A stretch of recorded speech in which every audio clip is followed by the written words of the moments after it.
Hola, buenos días a todos y a todas. Os doy la bienvenida a este taller fotográfico en el que vamos a tratar durante la sesión de hoy sobre la fotografía de retrato. Los retratistas o los fotógrafos de retrato son fotógrafos que nos han acompañado a lo largo de la historia, y es que lo cierto es que la fotografía de retrato, incluso a día de hoy, es uno de los grandes géneros fotográficos que nos acompañan, y esto tenemos que reflexionar y pensar que no es algo casual. Normalmente las personas, tanto los que tienen más conocimientos acerca de la fotografía como aquellos que no tienen tantos, de alguna forma siempre se sienten atraídos hacia este género fotográfico, y en gran medida esto ocurre por el carácter empático que podemos experimentar en el momento en el que estamos viendo una fotografía en la que aparece retratada una persona.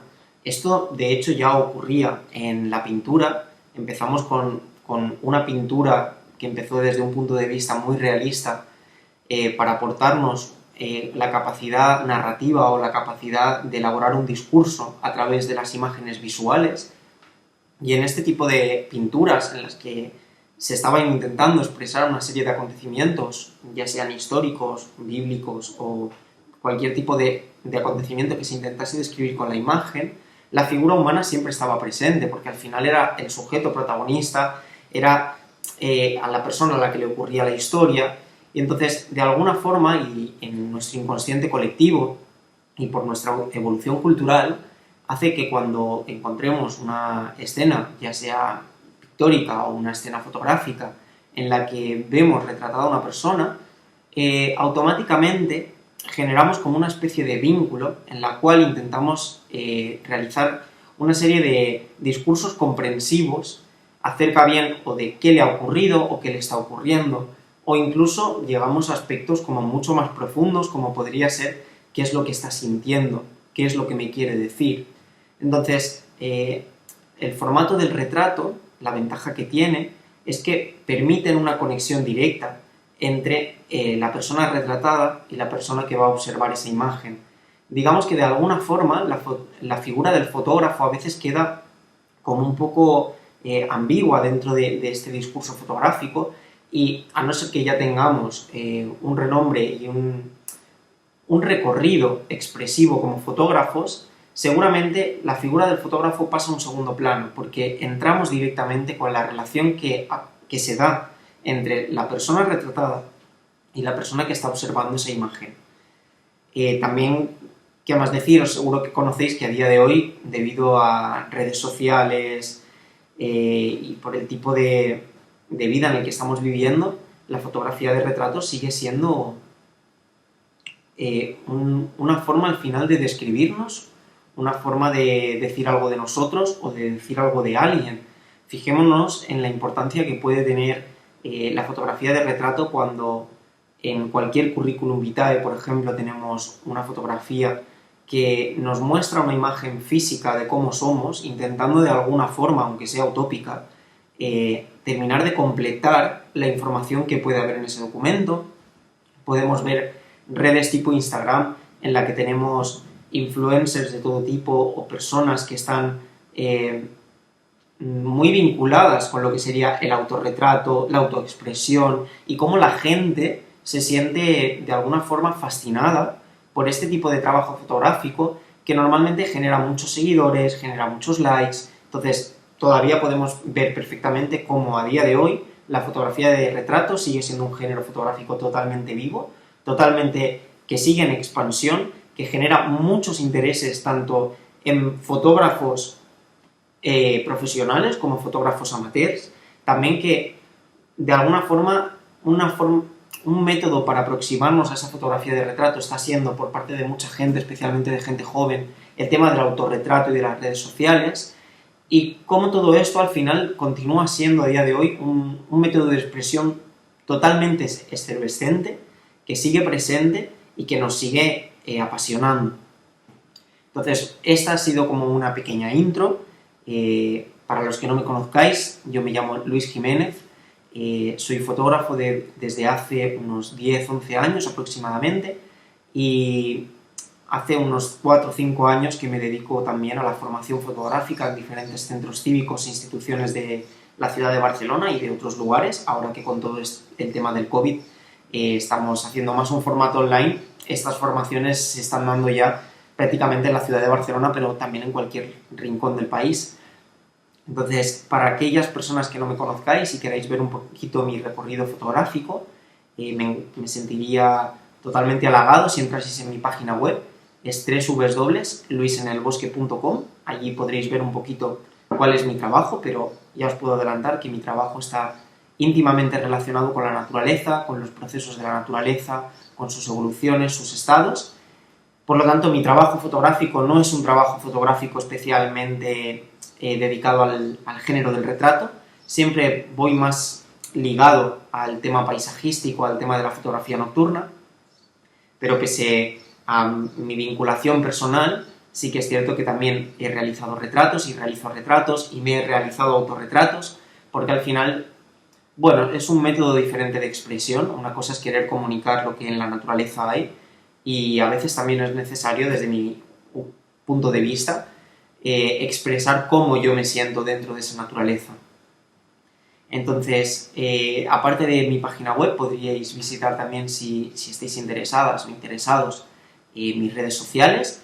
Me podéis encontrar en Instagram o en Facebook bajo el nombre Luis en el Bosque, y de la misma forma podréis poneros en contacto conmigo en el correo electrónico luisenelbosque@gmail.com en el caso de que os haya quedado algún tipo de duda acerca de esta pequeña formación que vamos a hacer hoy, o quisierais hacer algún comentario, o me quisierais preguntar cualquier tipo de cosa.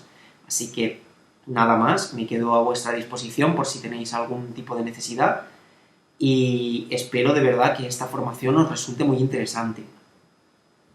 ¿De qué forma vamos a estructurar la formación que vamos a desarrollar hoy? Hoy vamos a trabajar la fotografía de retrato desde un punto de vista muy técnico. Sí que a mí me gusta siempre, cuando vemos imágenes, intentar desgranar un poquito, o bien a través de la composición, o bien a través de la expresión de los personajes, de los colores, cuáles son las emociones que a mí me suscita esa imagen. Y me parece que es muy interesante que siempre que veamos una fotografía, ya sea de retrato, de paisaje o de cualquier tipo de género, intentemos buscar ese vínculo que nos pueda unir a una emoción, a una sensación, a un sentimiento, porque al final no solamente la fotografía es una descripción, sino que pueden haber implícitas en estas imágenes también mucha serie de emociones que puede ser muy interesante tener en cuenta, y nos pueden aportar una lectura mucho más rica en matices. Entonces, digo que va a ser una formación bastante técnica desde el punto de vista fotográfico, porque es una formación que está especialmente preparada, o especialmente diseñada más bien, para aquellas personas que ya tienen un conocimiento previo acerca de lo que sería la fotografía en modo manual. Vamos a hablar de cómo podemos aplicar ese triángulo de la exposición sobre esta fotografía en modo manual, cómo podemos utilizar el diafragma, la velocidad y la ISO para conseguir una serie de efectos o una serie de discursos que acompañen nuestros retratos fotográficos y que los hagan más expresivos. También, de la misma forma, vamos a entrar en temas compositivos, dándole de nuevo un valor al fondo, entendiendo el fondo como parte de la escena, y que por lo tanto también comunica, o bien ya relacionándose con este sujeto, o bien manteniéndose al margen del sujeto, pero al final nos está proporcionando una información que como fotógrafos o fotógrafas tenemos que tener en cuenta a la hora de disparar, y a la hora de, sobre todo, de buscar unas localizaciones concretas en las que vamos a hacer nuestro trabajo fotográfico de retrato. Y finalmente, hablaremos, que esto ya podría ser más genérico para todo tipo de públicos, ya no tan especializados o específicos en técnica. Hablaremos de los diferentes planos fotográficos, y cómo cada uno de estos planos fotográficos también nos va a generar una serie de lecturas. Algunos van a ser más descriptivos de la figura, otros van a ser más descriptivos o expresivos de la mirada, y otros directamente nos van a invitar a este carácter empático del que hablábamos en un primer momento. Así que esta va a ser la primera estructura que vamos a seguir. Vamos a empezar hablando de técnica, seguidamente vamos a ir viendo cómo esa técnica la podemos aplicar a imágenes y nos genera unos efectos concretos que desde un punto de vista compositivo nos permiten generar una serie de discursos ya no tan físicos, ya no tan basados en lo que aparece en la escena, sino que también nos permitan un poco soñar al ver la fotografía. Y finalmente haremos una descripción de una serie de planos fotográficos siendo conscientes de cómo los diferentes planos fotográficos nos pueden generar diferentes dinámicas en la imagen y también diferentes lecturas o diferentes formas de entender la situación que está ocurriendo en la escena, ¿vale? Con esto lo dejo. De nuevo repito, si tenéis algún tipo de duda podéis entrar o bien en mi página web y buscar el apartado de contacto o poneros directamente en contacto conmigo a través del correo electrónico luisenelbosque@gmail.com. Paso a compartiros mi pantalla. Estaréis viendo a partir de ahora la pantalla de mi ordenador y una vista mía en pequeñito, y espero que podáis disfrutar mucho y a partir de ahora vuestra forma en la que vais a comprender los retratos y vuestra forma también a la hora de leer las fotografías sean mucho más ricas. Espero que os resulte una formación muy interesante.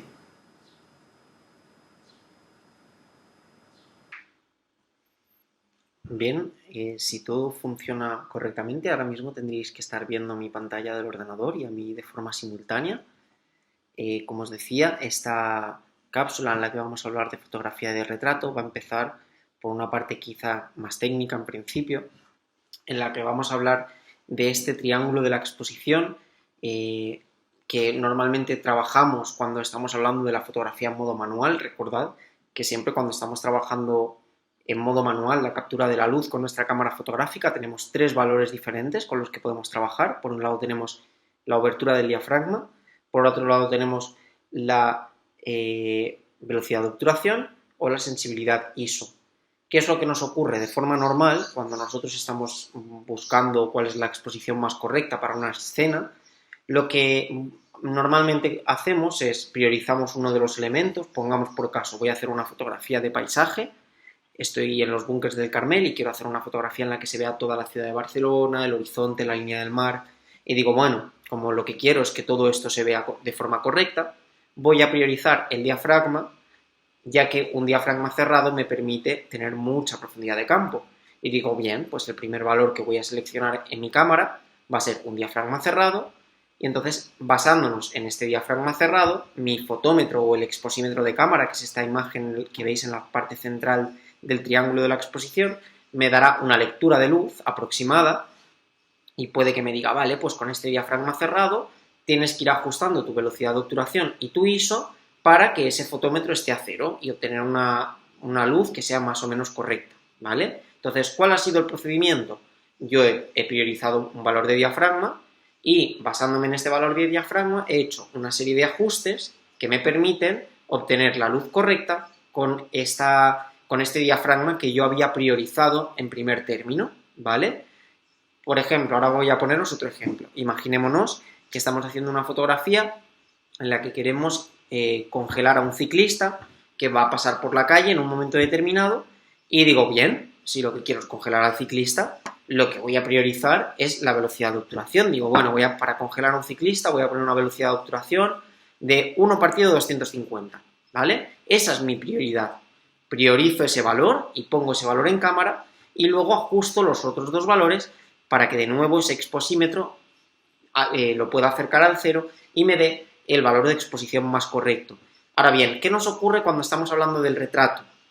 Si es retrato de posado, o si es retrato de estudio, o si es un retrato preparado, es muy posible que funcionemos de la misma forma. Yo decido si priorizo la profundidad de campo a través del diafragma o si priorizo el movimiento a través de la velocidad de obturación, priorizo uno de los elementos y ajusto el resto. Pero cuando, por ejemplo, estamos haciendo fotografía de calle o fotografía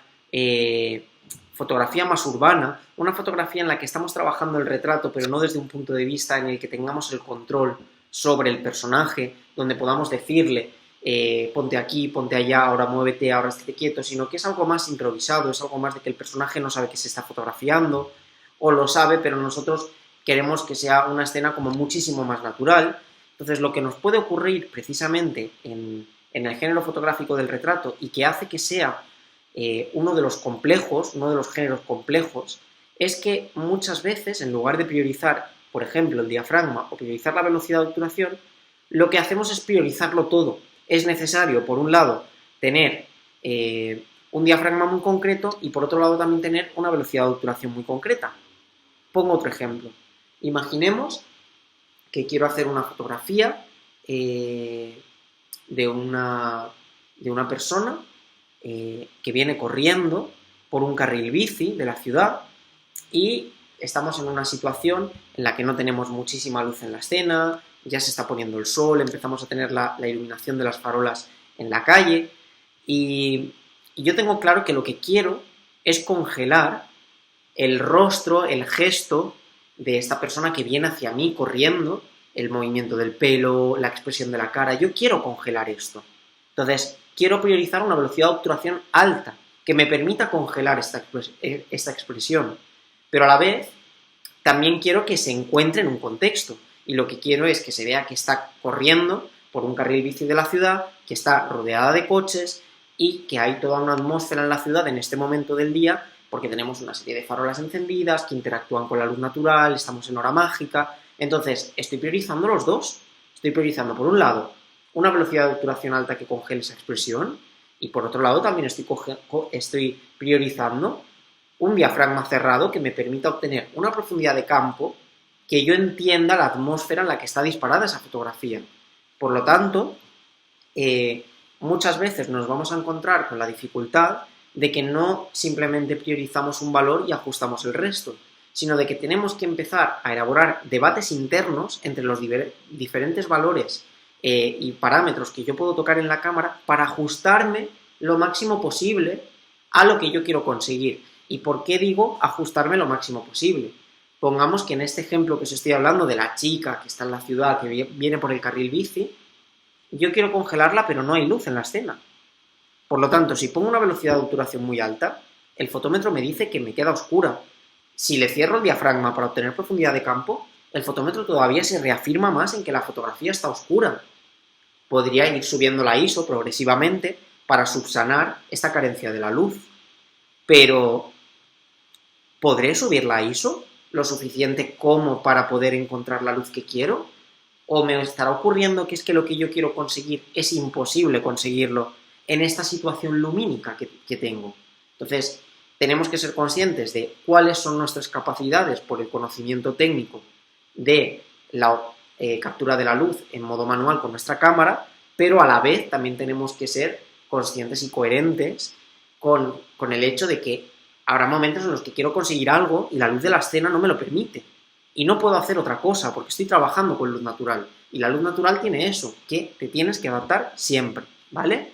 Entonces, esta es una de las complejidades que tiene el género fotográfico del retrato, el hecho de tener que elaborar estos discursos entre los valores del modo manual para intentar acercarnos siempre lo máximo posible a aquello que quiero conseguir y también siempre en relación a la luz que tengo en la escena, ¿vale? No es tan sencillo como escojo un valor y ajusto los otros, sino que a veces se tienen que establecer debates entre los valores, ¿vale? Bien, si nos centrásemos ahora mismo a hablar en cuanto a lo que sería la obertura del diafragma y qué podríamos conseguir con ella, siempre que estemos trabajando con la fotografía de retrato o con cualquier fotografía y estemos priorizando ese valor del diafragma, lo que estaremos haciendo siempre es intervenir sobre la profundidad de campo que va a tener la escena. Por ejemplo, en esta fotografía que estáis viendo aquí, tenemos al niño que está tirando el agua sobre la cacerola y tenemos una profundidad de campo muy corta. Es decir, al final yo tengo el sujeto enfocado, pero el fondo está desenfocado. Eso me está hablando de o bien que he utilizado un teleobjetivo o bien que he abierto mucho el diafragma para desenfocar el fondo. Entonces, nosotros mediante esta obertura del diafragma, mediante esta posibilidad que tenemos cuando estamos trabajando con nuestra cámara en modo manual, lo que podemos hacer es decidir cómo vamos a trabajar ese fondo. Si lo vamos a trabajar desde el realismo, en el sentido de que yo lo veo perfectamente, o lo vamos a trabajar desde un punto de vista más creativo, en el que lo voy a desenfocar para no tener tanta definición en el fondo y centrarme más en el sujeto protagonista que tengo en primer plano, como es esta foto.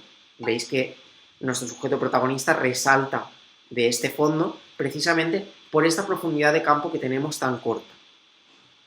Voy a poner una serie de ejemplos que nos ayuden de alguna forma a comprender un poquito mejor esta relación entre el sujeto y la profundidad de campo. Por ejemplo, en esta imagen de aquí, lo que hemos hecho es abrir el diafragma. De esta forma hemos conseguido muy poca profundidad de campo, y al tener poca profundidad de campo, yo cuando miro esta fotografía me puedo centrar en mis sujetos protagonistas, que son estas dos chicas que tenemos aquí, y todo lo que sería el fondo me pasa a un segundo plano por esta carencia de profundidad de campo. Aparte de que hayamos hecho que estos sujetos sean los protagonistas indiscutibles de la escena, ¿qué otra cosa creéis que hemos conseguido con la profundidad de campo en esta escena? Con la carencia, más bien, de profundidad de campo en esta escena. Pues bien, lo que hemos conseguido es simplificar un fondo que era complejo, que era no muy agraciado. Es decir, esta escena es muy potente, estamos captando un momento muy concreto, ¿vale? El poder de esta fotografía está en este momento tan sutil que se está dando ahora, pero este momento tan sutil y tan precioso que se está dando ahora está rodeado de un contexto que no lo ayuda. Está rodeado de unas personas que van caminando por detrás, de una valla por aquí, coches, luces. Es un fondo complejo que no nos ayuda a comprender el mensaje tan esencial que tenemos aquí. Entonces, es por este motivo por el que también cuando decidamos abrir nuestros diafragmas o utilizar teleobjetivos y desenfocar los fondos, lo que estaremos haciendo es simplificar el fondo, ¿vale? Y al simplificar el fondo, de nuevo, nuestros sujetos protagonistas estarán más claros y no tendremos tantos elementos a su alrededor que puedan distorsionar la potencia o el mensaje que me están proporcionando estos sujetos protagonistas. Bien, vamos a pasar a un caso que sea justo al contrario. Si ahora me vengo a esta imagen de aquí, lo que tenemos es una escena en la que todo, absolutamente todo, está enfocado, ¿vale? Yo tengo mi sujeto principal, lo veo perfectamente, y lo que me ocurre es que estoy entendiendo el contexto en el que se encuentra, ¿vale? Esa es la diferencia entre la fotografía inicial y esta fotografía que tenemos aquí ahora, que en la anterior descontextualizamos y aquí contextualizamos, ponemos en contexto. Esta fotografía me ayuda a entender qué está ocurriendo en la escena. Veo que el personaje está practicando, está ensayando, quizá está en la habitación de un hotel, esta seguramente será o no la funda de la guitarra que tiene en sus manos, se acaba de tomar un té, en un momento dado también puede estar viendo un libro, tiene aquí un zumo, un batido, lo que sea, tiene una serie de lámparas que le están dando una luz concreta, un cuadro en el fondo, esta puerta medio abierta, que no sabemos si es que hay otra persona o es que ahí está el baño y se ha dejado la luz encendida. De repente, fijaros cómo este sujeto protagonista se está no diluyendo, sino entrelazando, se está entrelazando con el contexto. Y el contexto nos está ayudando a describir al sujeto tanto como el sujeto nos está ayudando a describir el contexto, porque hay una relación. ¿Qué ventajas podemos obtener o desventajas podemos obtener en trabajar con mucha profundidad de campo o poca? Imágenes con poca profundidad de campo, como esta, son imágenes directas, son imágenes simples. Imágenes con mucha profundidad de campo son complejas, porque tenemos muchos elementos en la escena que tendríamos que analizar. Entonces, ¿cuál es la dificultad que tienen estas fotografías con mucha profundidad de campo? Sobre todo que tenemos que ser muy conscientes de la composición. Tenemos que aprender a componer. No podemos tener los fondos con los objetos sin control.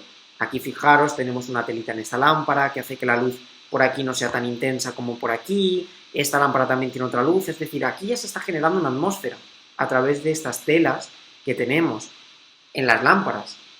Y luego, por otro lado, no podemos pensar que todo esto son objetos que están puestos aquí al azar. Son objetos que son representativos de la escena o de lo que está ocurriendo en esa escena y que además están perfectamente colocados para que la fotografía esté, es decir, no pese más de un lado que para el otro, que esté equilibrada.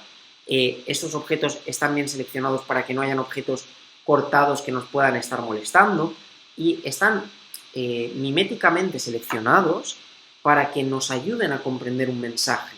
Entonces, la dificultad de este tipo de fotografías con mucha profundidad de campo requiere en tener la sensibilidad de poder decidir qué objetos nos van a ayudar, qué objetos nos van a molestar, qué objetos es mejor que dejemos fuera, qué objetos nos están quitando protagonismo, y estas son todas las cuestiones que tendríamos que valorar cuando decidamos hacer fotografías de retrato en las que vaya a haber mucha profundidad de campo. Tenemos que ser conscientes de que esa mucha profundidad de campo está dándole importancia por igual a nuestro sujeto protagonista, tanto como al lugar en el que se encuentra, al contexto en el que está. Bien, de esta forma, el fondo es un elemento primordial en nuestras fotografías, pese a que estemos hablando de fotografías de retrato. Tenemos que entender que nuestros sujetos protagonistas de nuestras escenas de retrato va a ser muy importante que nos fijemos en qué expresión tienen, si queremos que nos expresen alguna emoción, algún sentimiento, de qué forma van a estar iluminados, pero más allá de nuestro sujeto principal, tenemos que ser conscientes de que el lugar en el que lo situemos, el contexto en el que se encuentre, va a determinar en gran medida que esa expresión que tiene el personaje tenga coherencia con lo que tiene detrás, o que ese contexto que tiene detrás ayude a comprender la expresión que tiene. Entonces, no podemos trabajar la fotografía de retrato entendiendo que en el momento en el que hago un retrato, yo me centro en el rostro y lo demás da igual. De esta forma nunca podremos tener un retrato que sea 100% pleno, ¿no? Por decirlo de alguna forma. En la fotografía de retrato existe continuamente el vínculo entre el sujeto que estamos fotografiando y el lugar en el que lo estamos fotografiando. Entonces, es muy importante que aprendamos como fotógrafos, ya para el retrato y para cualquier tipo de escena fotográfica, es imprescindible que aprendamos a darle un valor al fondo, que descubramos que los fondos son tan interesantes o tan importantes como los sujetos protagonistas y que la coherencia que podamos encontrar entre el sujeto y el fondo va a determinar en gran medida que el resultado final de mi fotografía sea interesante o no tenga directamente relación y por lo tanto no me termine de gustar.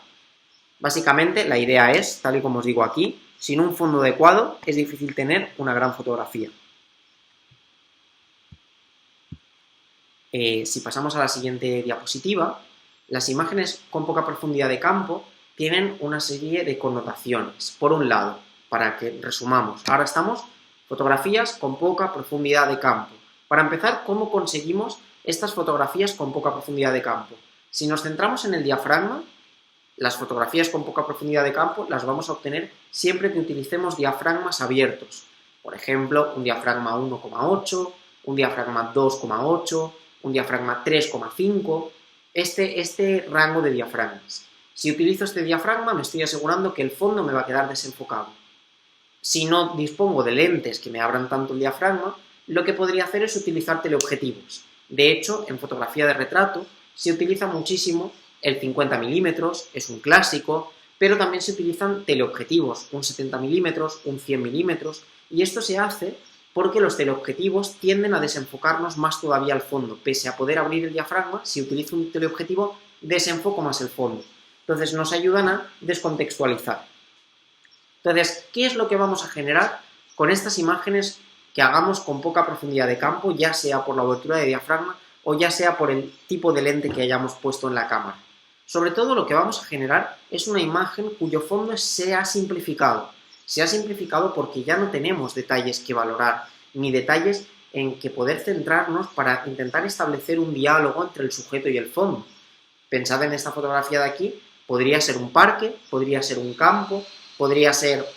no sé qué es lo que es, pero el caso es que yo no encuentro una relación entre el sujeto y el lugar en el que está, sino que el lugar, lo que hemos hecho ha sido traducirlo a un punto de vista más abstracto, en el cual esas formas, esos objetos más bien, se han convertido en una serie de formas abstractas y de tonalidades de color que me pueden aportar en cuanto a la psicología del personaje, pues por ejemplo entendiendo de psicología del color, o si tengo formas que son más bien redondeadas o son formas puntiagudas, pero ya no es desde una interpretación objetiva, sino que ya habremos pasado el fondo a una lectura subjetiva y dentro de lo que serían los cánones universales de simbología de formas y de colores, nos estarían hablando de ciertas características del personaje, pero desde un punto de vista más abstracto. Por tanto, estas fotografías con poca profundidad de campo lo que van a hacer es simplificar el fondo, simplificar la escena, y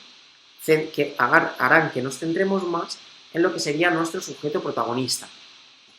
Por otro lado, también nos ayuda a dar orden y prioridad. Es decir, sí, está claro que en esta fotografía se ha priorizado a la chica que está aquí, porque si no se hubiese priorizado a la chica, tendríamos igual de detalle en el fondo. Entonces, de alguna forma nos ayuda a ordenar jerárquicamente la escena. Los elementos que sean importantes, imprescindibles y protagonistas serán los que tienen foco, y lo que esté acompañando como personajes secundarios a los principales aparecerá desenfocado. Y finalmente, desde un punto de vista más simbólico, estas fotografías que tienen el fondo desenfocado nos llevan a obtener connotaciones como más bucólicas, sensibles, dulces. Por norma general son fotografías muy agradables a la vista, porque de alguna forma, fijaros que es muy difícil que yo en mi realidad pueda ver un objeto enfocado y un fondo con esta cantidad de desenfoque como el que tenemos aquí. Entonces, siempre que a nivel fotográfico tengo la capacidad de observar algo que yo desde mi realidad, desde la realidad que yo puedo observar con mis ojos, no lo percibo de esa forma, siempre habrá un extra que nos parece que es pues, más interesante, nos llama más la atención, ¿no? Yo me acuerdo perfectamente, y me imagino que vosotros y vosotras os pasará quizá igual, me acuerdo de la primera vez que hice una fotografía con poca profundidad de campo, que recuerdo que fue en un campo de almendros, en una flor de almendro, haciendo una fotografía de una abeja, y de repente me sentí como muy fotógrafo en ese momento, de decir, ¡guau! Acabo de conseguir, no sabía ni cómo, pero acababa de conseguir que el fondo de las flores del almendro me quedasen súper desenfocados, entonces había cogido un montón de protagonismo la abeja, y me llamó muchísimo la atención precisamente porque yo no tenía esa capacidad de poder ver la realidad desde ese punto de vista. Entonces, estas son algunas de las connotaciones que nos pueden aportar las fotografías en las que prioricemos diafragmas abiertos o teleobjetivos para conseguir poca profundidad de campo. Ahora bien, ¿en qué tipo de fotografías se suele utilizar siempre la poca profundidad de campo y por qué? Pues el gran ejemplo que tenemos normalmente es la fotografía de moda, la fotografía de estudio. Es decir, fijaros que siempre que tengamos fotografías en las que los fondos no tengan relevancia, siempre se va a priorizar una profundidad de campo corta. Es decir, en la fotografía de moda, por ejemplo, está claro que lo que interesa es, por un lado, la expresión que nos pueda dar el personaje, que visualmente el personaje tenga una serie de connotaciones que vayan a favor de la marca, los valores de la marca, etcétera, etcétera, pero el protagonista sobre todo es la ropa. Al final el producto que está vendiendo la fotografía de moda no es al modelo o a la modelo, es la ropa. Entonces, esa ropa es la que está muy bien pensada, si va a estar planchada, si no va a estar planchada, si tiene este color, si tiene el otro color. Es decir, el trabajo del estilista o de la estilista es imprescindible dentro de la fotografía de moda, pero el fondo no. El fondo nos da igual. Puede ser un fondo blanco, puede ser un fondo neutro, puede ser... Otra cosa es que diga, bueno, pues para el tipo de ropa que hay voy a utilizar un fondo de color, pero digamos que el detalle de ese fondo no nos interesa. Lo que queremos es simplemente tener un espacio neutro para que el protagonismo vaya al modelo y sobre todo vaya a la ropa. Seguro que habéis visto colecciones de fotografías de moda, por ejemplo en exteriores, y o bien ese exterior, ese contexto en el que se está disparando la fotografía está relacionado con los valores de la marca, o normalmente también se suele utilizar escenas de poca profundidad de campo, porque al final el fondo nos da igual. Lo que interesa es el sujeto protagonista sin lugar a dudas, ¿vale? Entonces, la moda creo que es el gran ejemplo en el que la gran mayoría de fotografías son con una carencia de profundidad de campo. Evidentemente hay de todo, como en todos los sitios, pero más que nada haceros ser conscientes, y a partir de ahora cuando veáis una revista de moda o fotografía de moda, fijaros en cómo se están trabajando esos fondos en el 70% de los casos. Y sobre todo, siempre que estemos hablando de fotografía de estudio, fotografía de plató en interior, ahí sí que al 100%, me atrevo a decir, un 99%, porque el 100% es arriesgado, el 99-95% de las fotografías van a tener poca profundidad de campo, porque así nos ayudan también a eliminar las imperfecciones que suelen haber en los fondos fotográficos, las manchas, las arrugas. Entonces sirve para simplificar, para generar un espacio mucho más neutro. Fijaros, este sería un ejemplo de una fotografía de moda en exterior y tenemos lo mismo. Bueno, esta fotografía es que la he recortado, es de moda porque era de moda, de joyas, es decir, es una fotografía más de carácter publicitario. Y de nuevo, fijaros cómo lo que nos interesa es este fondo desenfocado, que quizá estos haces de luces que casualmente van hacia el rostro de la chica nos pueden estar hablando de, por ejemplo, qué es lo que está pensando. Tiene esta mirada, que es una mirada muy expresiva, con la boca entreabierta. Tenemos al final este juego de luces de color amarillo, de color blanco, de color verde, y podría estar hablándonos desde un prisma más abstracto de todo el pensamiento que hay dentro de esta cabeza que nos hace ver esta mirada, o qué es lo que está sintiendo, o no sé, a mí pienso siempre que cuando tenemos escenas con poca profundidad de campo, nos están hablando desde algún punto de la psicología del personaje que estamos retratando, o yo al menos lo vivo desde este lugar, y cuando hago la lectura de las imágenes me ocurre lo mismo, que cuando veo un fondo desenfocado, y es un fondo además tan complejo, tan rico cromáticamente, con tantos puntos, con tantas cosas, siempre tiendo a pensar que me están hablando de esa psicología del personaje o de alguna cuestión más de carácter mental que no tanto de un carácter físico.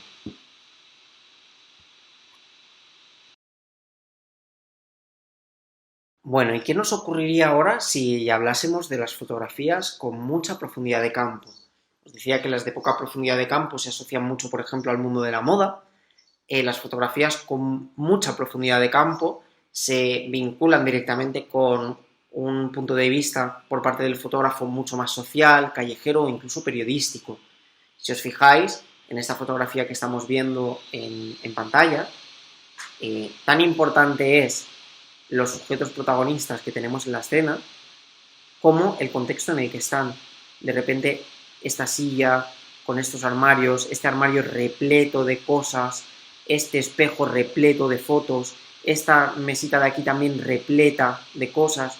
Entonces, de alguna forma, los personajes pueden ser más o menos interesantes, nos pueden reflejar más o menos consideraciones en términos psicológicos, mentales, expresivos, pero en este caso, precisamente, y espero que lo estéis compartiendo conmigo, el contexto nos está ayudando a entender qué ocurre dentro de la cabeza de estos personajes, cómo se organizan en su vida, cómo es su día a día, y no estamos retratando únicamente a un personaje fuera de su lugar, sino que lo que nos interesa es retratar a un personaje dentro de su contexto, a modo de reportaje más social.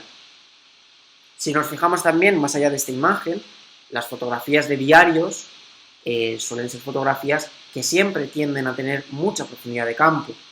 ¿Por qué suelen tener mucha profundidad de campo? Pues porque nosotros con nuestros ojos siempre vemos la realidad con mucha profundidad de campo, lo vemos todo normalmente enfocado. Entonces, cuando planteo fotografías o cuando planteamos fotografías con mucha profundidad de campo, al final lo que estamos haciendo es que estamos hablando desde un punto de vista más racional, desde un punto de vista más objetivo, y por lo tanto te estoy reflejando una idea de realidad o de falsa realidad. Por eso todo lo que son medios de comunicación siempre se trabaja las imágenes con mucha profundidad de campo, para inconscientemente darnos esta idea de que es una información real, es una información veraz y objetiva. Por otro lado, estas imágenes que tienen mucha profundidad de campo, el extra que nos están proporcionando es que son imágenes que son descriptivas.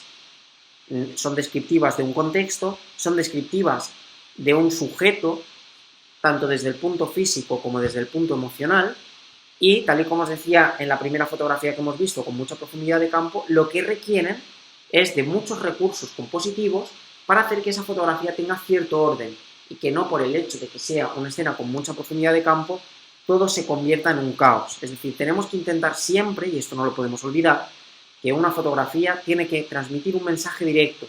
Un mensaje directo es más fácil transmitirlo con una escena en la que desenfocamos el fondo, pero también es posible que al desenfocar el fondo estemos desenfocando el mensaje, lo estemos difuminando.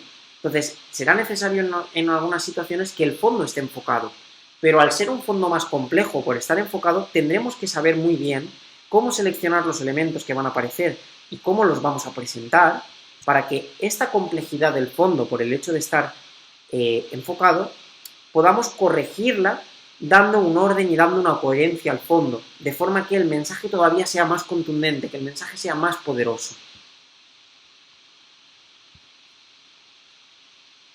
Bien, las imágenes que trabajamos con mucha profundidad de campo, al final lo que estamos haciendo es buscar una relación entre el sujeto y el contexto. La imagen que estábamos viendo anteriormente, desde mi punto de vista muy subjetivo, yo estaba entendiendo una relación entre el sujeto y el contexto desde un punto de vista muy psicológico. En este ejemplo que veis aquí, estamos hablando de una relación entre el sujeto y el contexto a través de lo físico, ya no de lo mental, sino de lo físico, ¿no? Estoy delante de esa cascada imponente, con ese agua que cae, ese arco iris que me está generando la luz que está dando en este espacio, y yo de repente siento la necesidad de abrir los brazos, de sentirme que estoy formando parte de eso, de sentirme que soy lo mismo que ese agua que cae o que ese arco iris que brilla. Entonces, estoy estableciendo una relación sujeto-contexto, pero es una relación física. Ya no hay un carácter tan mental, me invita más a una relación física. Lo importante es que da igual que sea física o mental. La esencia es que una fotografía con mucha profundidad de campo siempre va a estar buscando el vínculo y la relación entre el sujeto y el fondo.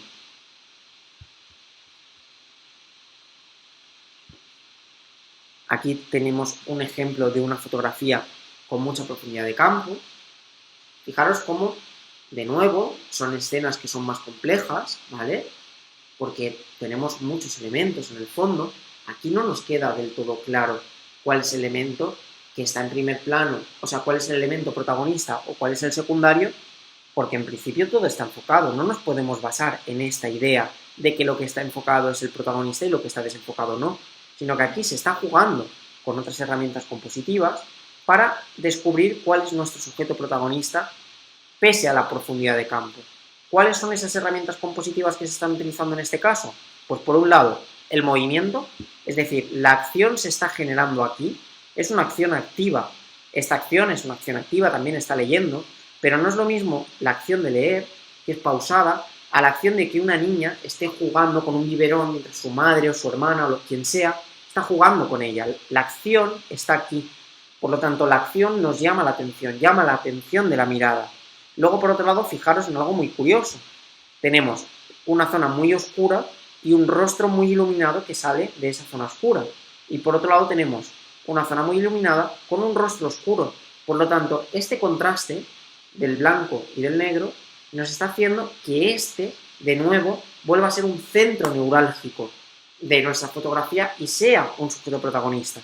Y luego, más allá de la acción y de la relación entre tonalidades oscuras y claras, tenemos una línea aquí que nos dirige hacia la niña, otra línea aquí que nos dirige hacia la niña, otra línea aquí que nos dirige hacia las manos y otra línea de la cuna aquí que nos dirige hacia las manos, junto con esta mano que nos dirige al chupete, al biberón y a la madre. Por lo tanto, tenemos una serie de líneas compositivas que nos están acercando a esta zona de aquí. Tenemos además una acción potente, una acción activa en este lugar de aquí, y tenemos una importancia por juego de contrastes entre luces y sombras también en esta zona de aquí. Por lo tanto, la suma de estas diferentes herramientas compositivas hacen que, pese a ser una escena en la que tenemos muchísima profundidad de campo, yo entienda que el sujeto protagonista es este, yo entienda que cuando miro la fotografía me vengo aquí y analizo esto, y una vez que he analizado esto, me venga a analizar el resto de elementos que están ocurriendo y ya pase a analizar el contexto de, podría ser la cama de un hospital, porque tenemos una cuna, una cama. Estas podrían ser familiares de la niña, esta podría ser su madre y estas sus hermanas, sería la madre esta de estas tres hijas. Es decir, ya nos hace empezar a replantearnos cosas e a intentar contextualizar, comprender, pero nuestros sujetos protagonistas los tenemos claros. En la fotografía anterior nos ocurre lo mismo, tenemos mucha profundidad de campo, pero ¿por qué la mirada se nos viene aquí? Pues la mirada se nos viene aquí porque tenemos un contexto con mucha luz y dentro de este contexto con mucha luz nos aparece una mancha totalmente negra. Por lo tanto, se vuelve a estar jugando con esta regla compositiva que hace mención al contraste y hace que la mirada vaya a ese punto que tiene tantísimo contraste. Y en la primera fotografía que hemos puesto, fijaros, ¿cuáles son los elementos que están más iluminados de la escena? Los personajes principales. Por eso, pese a que tiene mucha profundidad de campo, yo empiezo analizando los rostros, la expresión, cómo se relacionan entre ellos. Mira, esta mujer está cogiendo la mano a esta, uy, qué mano tiene aquí. Empiezo a describir esto y luego ya me centro en el fondo. No me centro en el fondo en un primer término porque el fondo tiene menos luz. Entonces, compositivamente hemos utilizado el trabajo de la luz para dar más luz a aquellos elementos que quiero resaltar como protagonistas. A partir de este momento, entiendo que todo lo que es este apartado del diafragma lo habéis comprendido, o al menos eso espero. Si tenéis alguna duda, ya sabéis que os podéis poner en contacto conmigo vía correo electrónico en luisenelbosque@gmail.com. Ahora mismo ya tenemos esta primera parte dentro de lo que sería la técnica fotográfica en modo manual relacionada con el diafragma y su profundidad de campo. Ahora nos vamos a pasar a hablar de la velocidad de obturación. Como ya sabéis, mediante la velocidad de obturación lo que podemos decidir es si queremos congelar el movimiento que hay en una escena o si por el contrario lo que queremos es que la escena nos muestre ese movimiento. Entonces tenemos que entender que en retrato tan correcta sería utilizar una técnica de velocidad de obturación lenta como rápida. Al final un retrato no solamente es un retrato en el que nos aparece un rostro totalmente definido, con una serie de connotaciones, con una serie de facciones. En un momento dado también poder retratar el rostro con cierto movimiento, pasando ese rostro a un plano más irreal, también puede ser muy interesante, o incluso que ese retrato se encuentre en un contexto con movimiento y que el movimiento del contexto aparezca en movimiento. Entonces, el tema de trabajar la velocidad de obturación es que lo que vamos a hacer es que la relación que se establece entre el sujeto y el contexto, o entre el sujeto con el mismo sujeto, esa relación va a ir variando dependiendo de si tenemos una situación que está congelada o si tenemos una situación que está en movimiento. Por ejemplo, esta fotografía que estáis viendo en pantalla, evidentemente es una fotografía que está congelada, es una fotografía que está muy bien pensada, que tiene luces artificiales, tiene flashes, pero más allá de todo el rigor técnico en un sentido de la iluminación, fijaros que tenemos como esencia una fotografía en la que tenemos un personaje que está congelado, ¿vale? Mirad las rastas, entonces tenemos la fuerza en este pelo, que es la acción potente, y este movimiento del brazo, que es la acción potente. De nuevo, este brazo está más iluminado en contraste con el fondo, por lo tanto, este brazo adquiere protagonismo, pero no es una fotografía con una velocidad de obturación rápida, porque fijaros la estela del coche que nos pasa por detrás. Es una fotografía con una velocidad de obturación lenta, solo que el movimiento del personaje se ha congelado a través de flashes de estudio.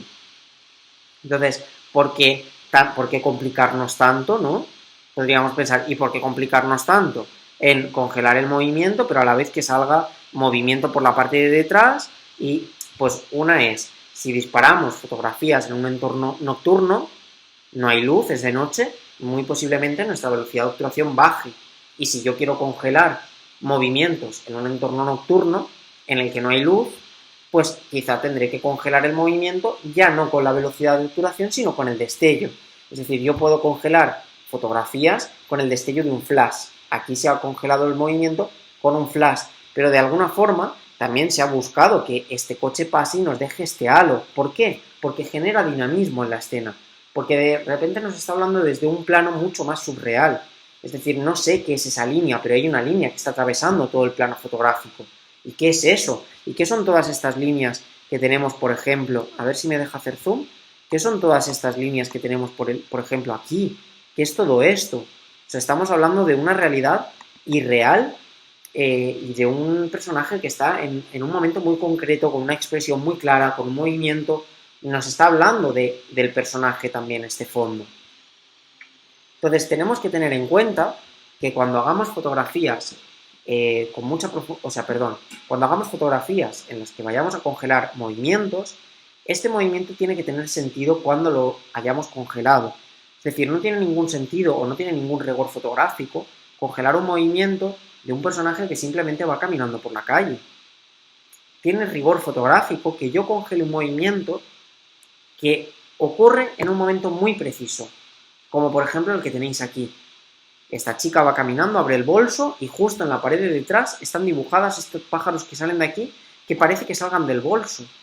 Esta fotografía tiene rigor técnico y tiene muchísimo sentido que esté congelada, porque gracias a que la hemos congelado, acabamos de dar un sentido al sujeto y al fondo, y acabamos de relacionar el sujeto con el fondo, y acabamos de darle una lectura simbólica también.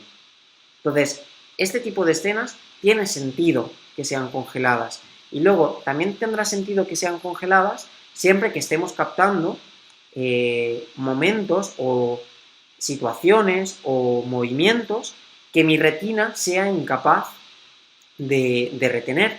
Por ejemplo, se me ocurre la fotografía que tenemos después, en esta imagen, la potencia de que esta fotografía esté congelada está en toda la textura del pelo que me está generando aquí. Es un pelo que está en movimiento, pero yo dentro de todo ese movimiento ha habido un momento concreto que es una velocidad de obturación altísima, y mediante esa velocidad de obturación tan alta he conseguido ver todas las texturas, los diferentes colores, la transparencia, el movimiento. Es decir, estoy entendiendo el movimiento a través de que el movimiento está congelado. Por lo tanto, es muy interesante congelar situaciones que mi retina son incapaces de retener. O es muy interesante disparar situaciones en las que la precisión a la hora de ser paciente y esperar a que algo ocurra en la escena me pueden llevar a situaciones tan interesantes como esta que tenemos aquí.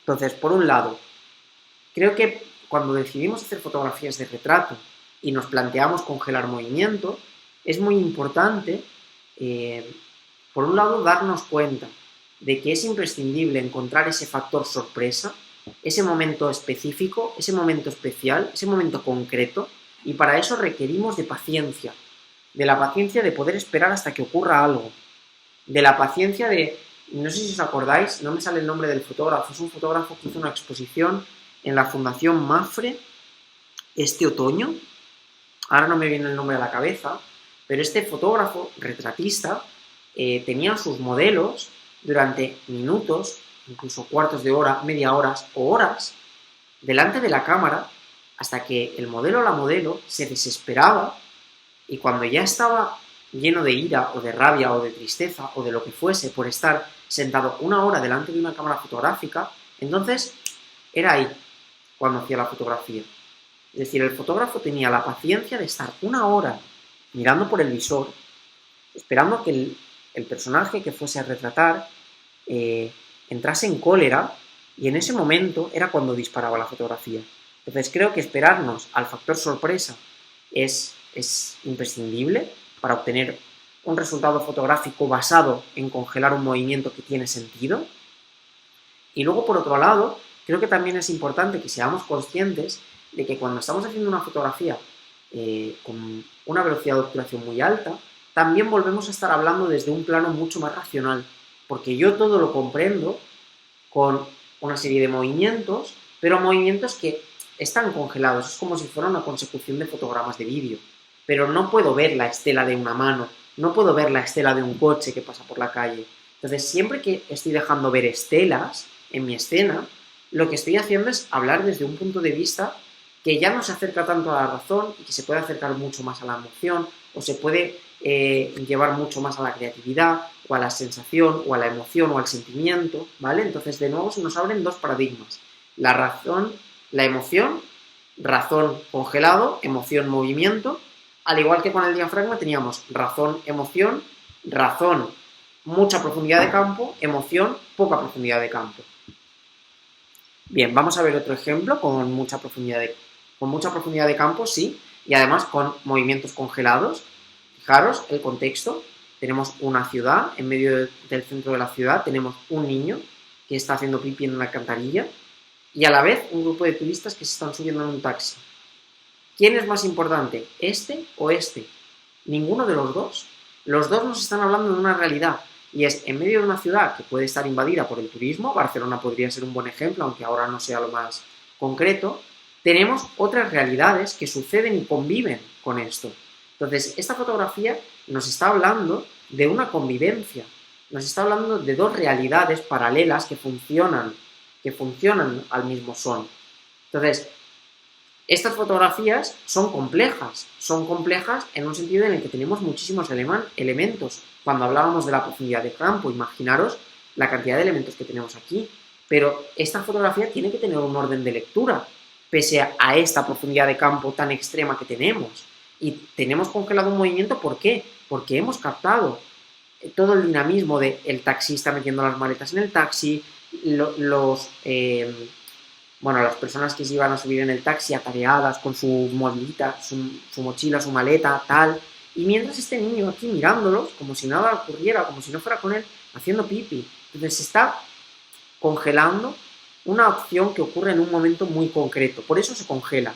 Y se le está dando mucha profundidad de campo, porque a la vez se quiere situar en un contexto. Ahora bien, en términos compositivos, hagamos un análisis. Un sujeto que nos llama la atención por oscuro sobre claro, la mirada directamente nos lleva a hacer una línea que seguimos, en plan, ¿a dónde mira? Venimos aquí, vale, unos taxistas que se suben en un taxi. El taxista, claro sobre oscuro, nos indica una dirección y la línea roja nos indica una dirección. De forma que cuando yo miro esta fotografía, empiezo en esta alcantarilla y en el niño haciendo pipí, la mirada del niño me lleva a la acción que está ocurriendo en el taxi, y la fuga de la calle junto con la dirección del taxi me lleva a salir por esta parte de la fotografía.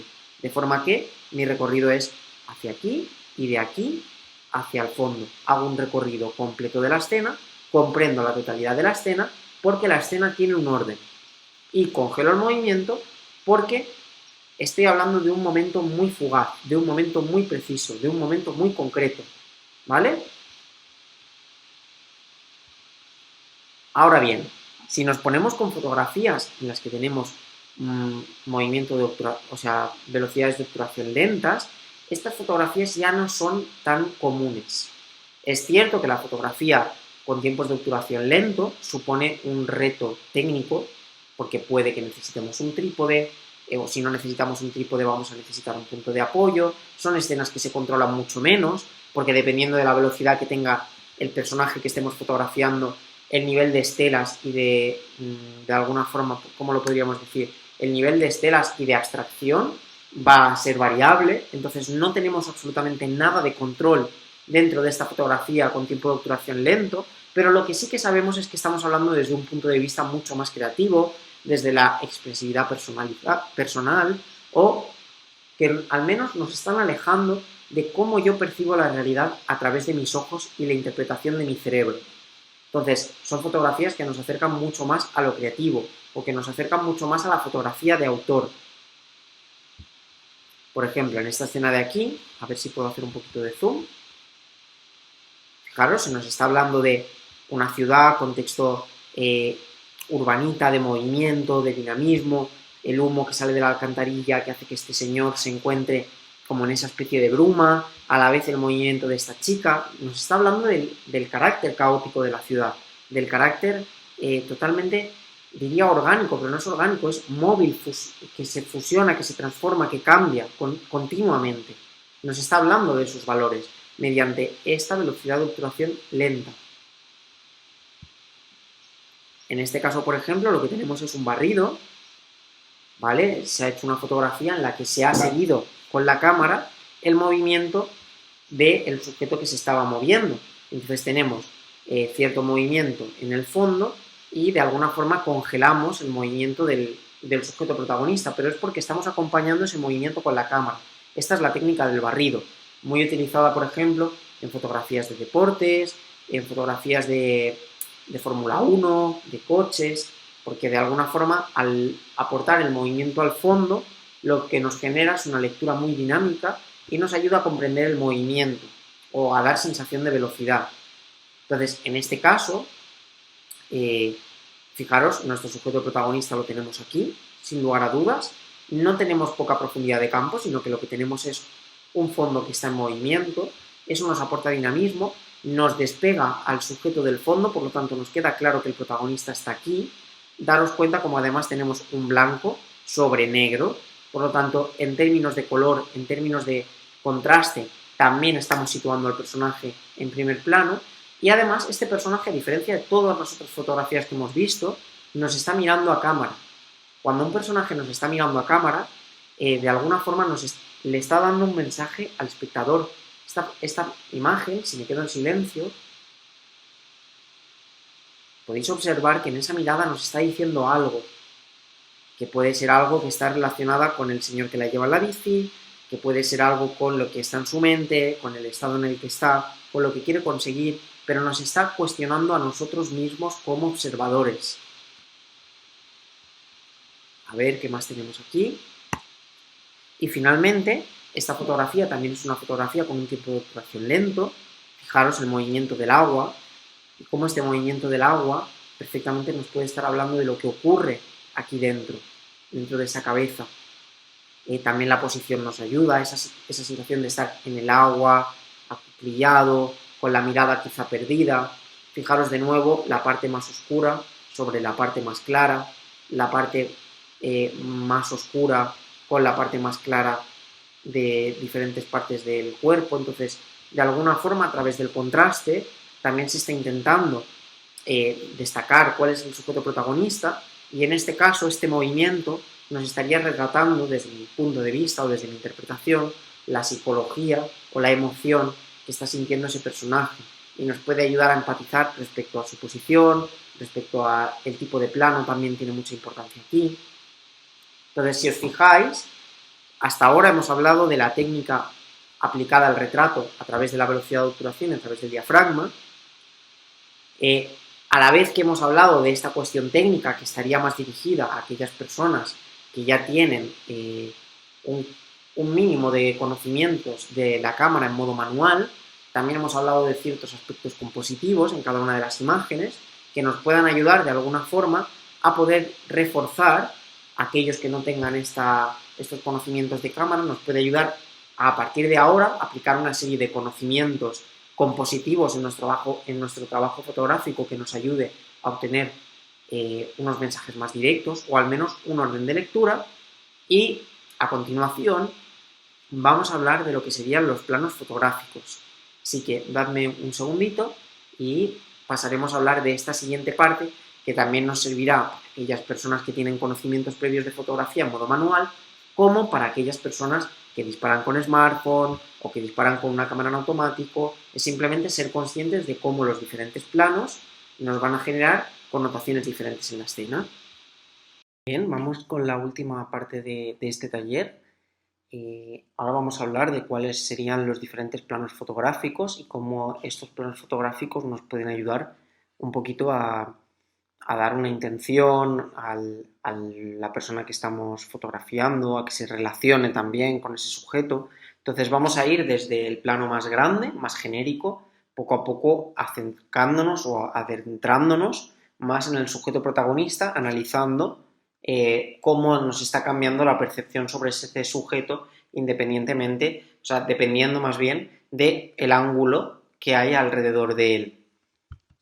Entonces vamos a empezar con lo que sería un plano general. El plano general básicamente es un plano súper abierto, en el cual dentro de ese plano aparece un personaje, pero el personaje en sí no es ni muchísimo menos el protagonista de la escena, sino que el sujeto más o menos lo que está haciendo es acompañar a la escena, es decir, forma parte de la escena, pero el protagonismo no lo tiene el sujeto, sino que lo tiene la atmósfera, por decirlo de alguna forma, que hay en la escena. Por ejemplo, en esta imagen de aquí tenemos a esta chica o este chico que está aquí con las manos levantadas, mirando este valle. Entonces, de alguna forma, por un lado, nos está hablando de esa emoción, de esa sensación que está encontrándose al llegar a esta meta, a esta cima, y encontrarse con esta vista de pájaro en la que tienes todo el valle a tus pies. Entonces, esta imagen nos está intentando recordar o nos está intentando aproximar a ese tipo de energía que podemos sentir en un momento dado, ¿no? Después de una lucha, después de subir una montaña, después del esfuerzo, tu recompensa está asomarte aquí, disfrutar de esto. Entonces, por un lado, desde un punto de vista muy mental o muy simbólico más bien, nos está la fotografía nos está remitiendo a esta emoción, pero sí que es cierto que por otro lado, este personaje para lo que nos está sirviendo aquí también es para hablar de proporción, para hablar de escala. Es decir, yo entiendo al ver el tamaño de este personaje, entiendo cuál es el volumen de esta piedra, también entiendo que hay una profundidad entre el personaje y lo que tengo aquí delante, que por la altura esto que hay aquí puede ser un pueblo y fíjate el pueblo qué pequeño se ve a comparación del personaje, tiene que estar muy lejos, por lo tanto de aquí a aquí hay mucha distancia. Entonces, siempre cuando utilizamos planos generales y ponemos sujetos, estos sujetos muchas veces nos funcionan para de alguna forma que establezcamos una relación de escala. Por ejemplo, si fuese una fotografía de arquitectura, en la arquitectura muchas veces sitúan a personajes o elementos que son reconocibles para el espectador en términos de escala, como un árbol, porque nos ayuda a comprender la relación de objetos del entorno, qué tamaño tienen. Entonces, aquí también nos estaría hablando de esto, porque esto podría ser una piedrecita en primer plano, pero si tengo un sujeto a este tamaño tan lejos, esto quiere decir que esto es una mole de piedra como lo que tengo aquí o como lo que tengo aquí.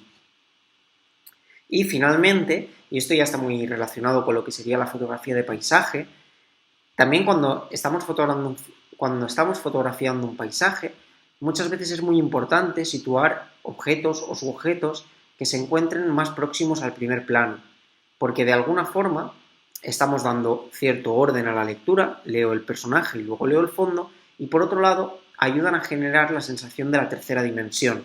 Tenemos que pensar que el soporte fotográfico es un soporte bidimensional y a veces encontrar esa sensación de que la fotografía tiene puntos de fuga y tiene una profundidad, aunque sea por el efecto de la perspectiva, es algo que poniendo un objeto en primer plano y en especial una persona nos ayuda a establecer estas relaciones de profundidad y por lo tanto a generar de forma más acusada este efecto de la tercera dimensión.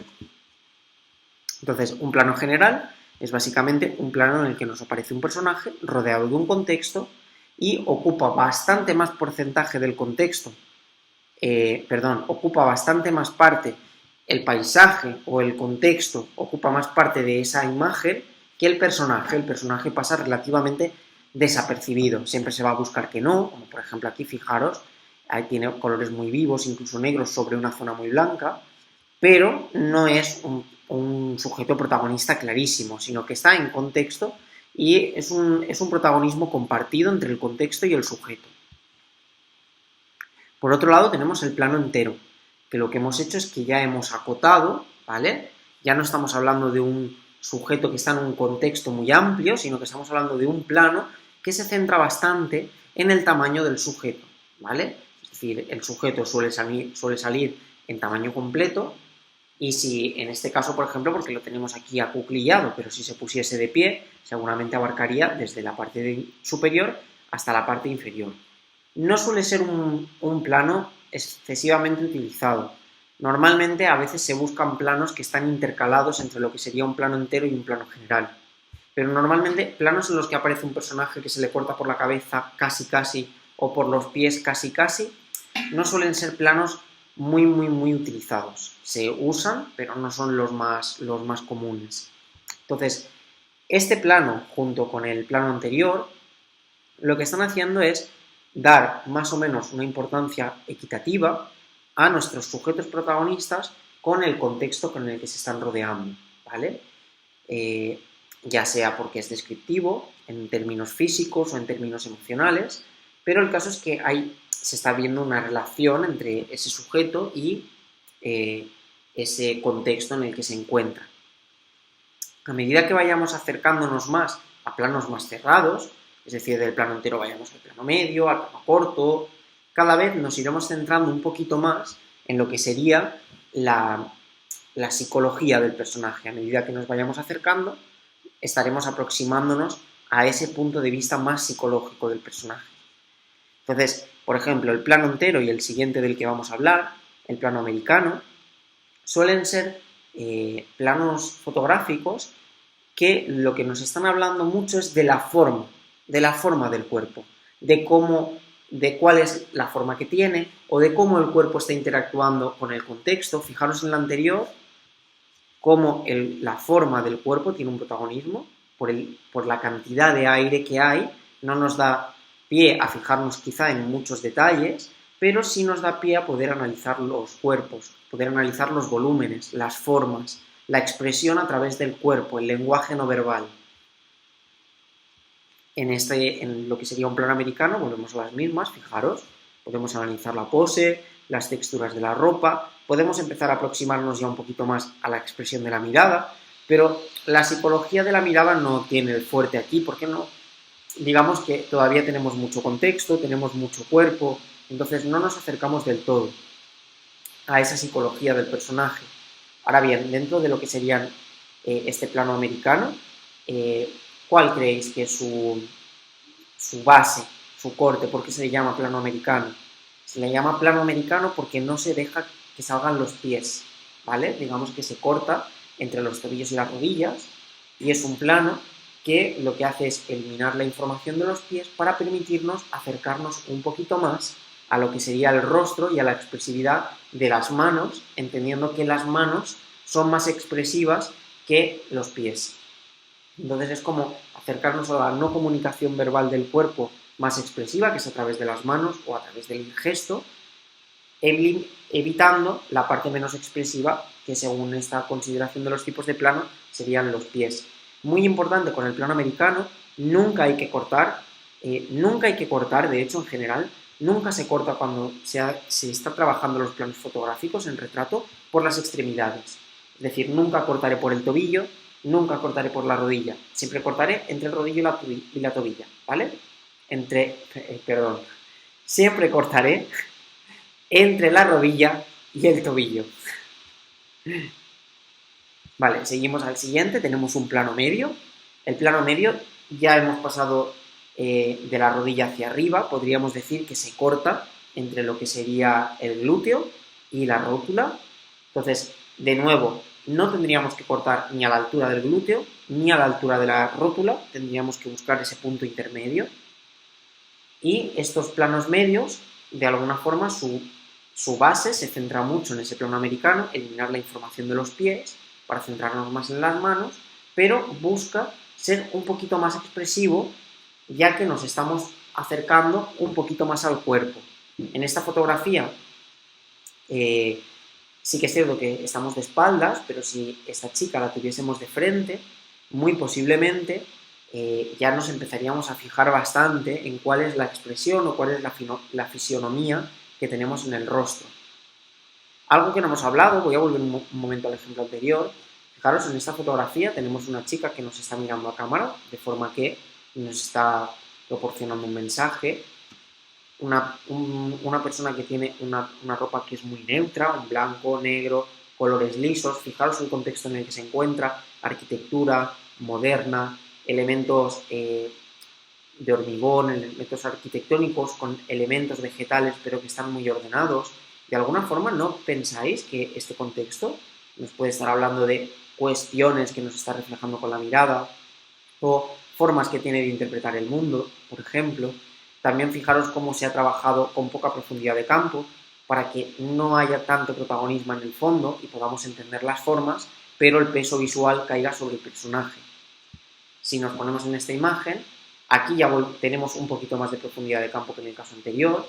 Entiendo que es un campo con algún tipo de planta.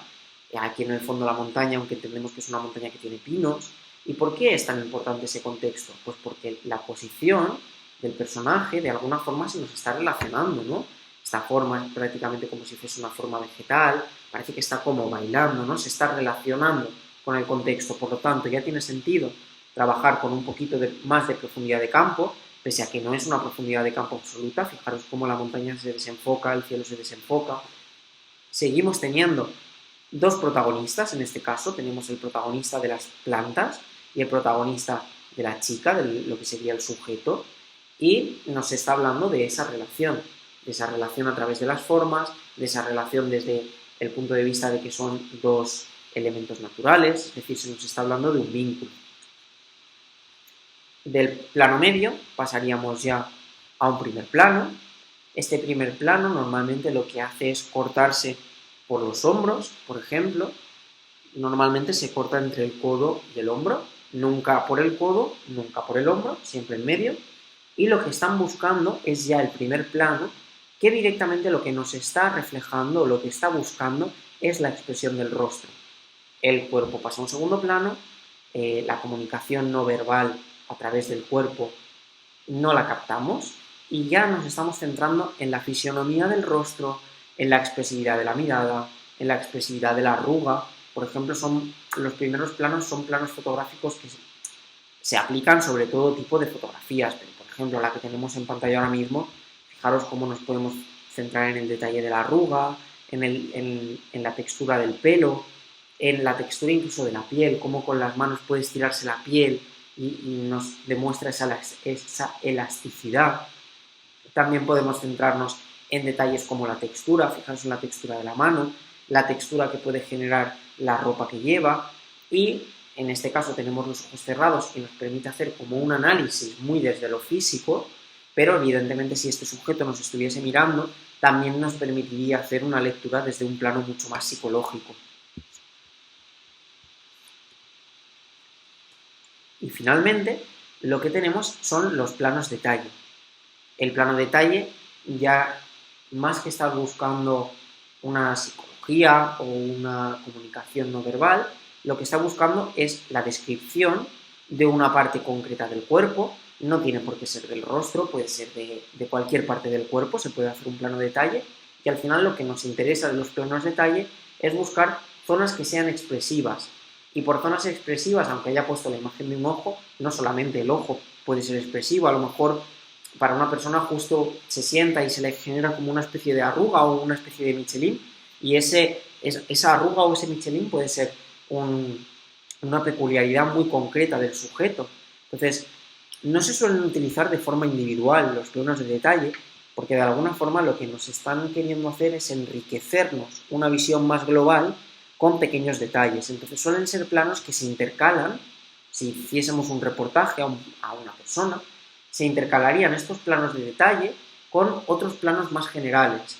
En algunos planos más generales hablaríamos de la expresión del cuerpo, en otros planos más cercanos hablaríamos de un carácter más mental o más psicológico, y luego haríamos pequeños planos de detalle que ayudasen a entender pequeñas facciones o pequeñas características que definen al personaje desde un punto de vista físico y que en el resto de planos no éramos capaces de poder percibir. Entonces, si os fijáis, hemos ido de mayor ángulo de visión y sujetos pequeños a un plano más cerrado en el que el sujeto ocupa todo el encuadre, y hemos visto cómo a medida que la cámara se va acercando al sujeto, nos estamos adentrando más a lo que hay dentro a lo que hay tras su físico, a lo que hay tras su rostro. Y sin embargo, cuando estamos hablando de planos muy generales, hablamos de la relación del sujeto con su forma. Y finalmente, para acabar con esta sesión de fotografía de retrato, vamos a hablar también de lo que serían las angulaciones de cámara. ¿A qué me refiero con angulación de cámara? Tenemos que pensar que es muy diferente que yo fotografía a un sujeto a la altura de los ojos, que fotografía a un sujeto desde un punto de vista en el que me posiciono más arriba, o que fotografía a un sujeto en el lugar en el que me posiciono más abajo. Dependiendo de la angulación que coge la cámara en el momento de hacer la captura, si es frontal, desde arriba o inferior, las connotaciones que vamos a generar sobre la imagen son diferentes. De forma que también, a través de la altura a la que sitúe la cámara respecto a mi sujeto, también estaré creando una serie de connotaciones que ya no es que, ¿cómo decirlo? No es que el sujeto vaya a ser más expresivo o menos expresivo, sino que este va a ser de alguna forma la posibilidad de poder mostrar la intención del fotógrafo, ¿vale? Es decir, con lo que hablábamos, por ejemplo, de los encuadres, de los tipos de planos, ahí estamos viendo una intención del fotógrafo, más allá de lo expresiva que pueda ser la persona y más allá de lo impresionante o impactante que pueda ser el fondo. Es decir, según el tipo de plano, estamos viendo cómo ese fotógrafo está teniendo la intención de prestar más atención a un perfil más físico, a un perfil más psicológico, a un perfil más de un detalle, ¿vale? Bien, pues con la angulación de cámara nos ocurre exactamente igual. Es decir, En un sentido cultural, lo que nos ocurre es que dependiendo de la angulación de la cámara, la persona que mira entiende la fotografía desde un lugar y con una serie de connotaciones. Entonces, si el fotógrafo tiene conocimiento de estas connotaciones, puede utilizarlas para reforzar ciertos puntos de vista o para reforzar ciertas ideas. Por ejemplo, el más común de todos es el plano normal. El plano normal, o plano estándar, lo que nos está hablando es que la cámara, el objetivo de nuestra cámara, está situado a la misma altura de los ojos del personaje, ¿vale? Es decir, no hay una angulación ni hacia abajo ni hacia arriba. Por ejemplo, en este caso de esta niña, tenemos un punto de vista, hemos bajado la cámara, ¿para qué? Para que la niña se encuentre con su mirada a la altura de la cámara. Si yo estoy de pie delante de esta niña y le hago una foto, tendría que hacer un picado, ¿vale? Entonces, hemos bajado la cámara para que la altura esté, la altura del rostro esté a la misma altura de la cámara. ¿Qué es lo que conseguimos con esto? Sobre todo lo que conseguimos es un posicionamiento neutro, es decir, un posicionamiento de iguales, de te estoy mirando a ti. Si esta niña hubiese estado abajo, porque yo la fotografío desde arriba y me mira, las connotaciones hubiesen sido diferentes. De alguna forma, el hacer una fotografía de una niña y agachar la cámara para cogerla desde su mismo ángulo de visión, lo que estoy haciendo es empoderarla. Lo que estoy haciendo como fotógrafo es bajar a tu nivel para retratarte en tu realidad. Es decir, estoy buscando tu fidelidad, estoy buscando tu expresión. El fotógrafo no quiere intervenir sobre eso. Lo que quiere es adaptarse a ti, ¿vale? Pero no hay una connotación clara cuando estamos utilizando este tipo de plano normal, sino que lo que hay es una búsqueda del punto de vista más objetivo posible. Si pasamos a otro tipo de angulación de cámara, que sería el picado, como por ejemplo el caso que tenemos aquí, picado quiere decir que la cámara se sitúa por encima de nuestro sujeto protagonista, lo que estamos haciendo es generar la sensación de empequeñecer. Es decir, aquí en este punto de vista, de esta imagen, tenemos a este sujeto y el hecho de verlo, de haberlo captado desde arriba, cuando tú algo lo captas desde arriba es como si el fotógrafo estuviese en un plano superior. Y este plano superior en el que se sitúa el fotógrafo hace que el sujeto se sitúe en un plano inferior, en un plano de inferioridad. Se puede trabajar desde el punto de vista de la inferioridad, la falta de autoestima, la falta de confianza en uno mismo, podríamos llevarlo por ahí, o no tiene por qué. Por ejemplo, en esta fotografía de lo que estamos hablando es de la sensación que el personaje está sintiendo al encontrarse ante sí un paisaje tan impactante como este. No es una sensación de empequeñecerse por una falta de autoestima, es una sensación de empequeñecerse por la magnitud de lo maravilloso que tiene ante sus ojos. Entonces, o bien lo podemos llevar desde un punto de vista de perfil psicológico, o bien lo podemos llevar desde un punto de vista experimental, de la experiencia, más bien, que ese personaje puede estar experimentando al enfrentarse a esa situación y que yo, como persona que está viendo la fotografía, pueda elaborar pueda empatizar, tal y como os hablaba al principio de la sesión. Y finalmente, el otro plano que tenemos es el plano contrapicado, en el cual la cámara está situada por debajo del sujeto protagonista y la lectura es justo al contrario que la anterior. Si el picado lo que nos estaba haciendo era empequeñecer al sujeto, el contrapicado, el fotógrafo, se hace pequeño en comparación al personaje que está fotografiando y esto hace que nuestro personaje principal le demos cierta sensación de magnificencia, de poder, de grandeza, es decir, lo estamos elevando a una condición superior. En este caso, por ejemplo, pues fijaros, parece que es un runner o una persona deportista que ha subido una montaña, bastante alta, porque fijaros que aquí tiene pinta de que hay hielo y está en esa cima de la montaña viendo la puesta de sol, y entonces lo que nos puede estar explicando este tipo de plano es la sensación de sentirse poderoso al haber conseguido cumplir la meta de subir a la montaña y poder experimentar desde ese lugar de alturas esa caída del sol por el horizonte. Entonces, o bien lo podríamos llevar a hablar de cierto egocentrismo, de cierta creencia en exceso de uno mismo, de sentirse superior al resto. Podríamos llevarlo desde estas connotaciones más negativas, o, al igual que en el caso anterior, lo podríamos llevar a un punto de vista muchísimo más experimental, en el que estamos hablando de la experiencia personal que está sintiendo el personaje en ese contexto, y trasladar esa experiencia a la empatía con la persona que está mirando la fotografía.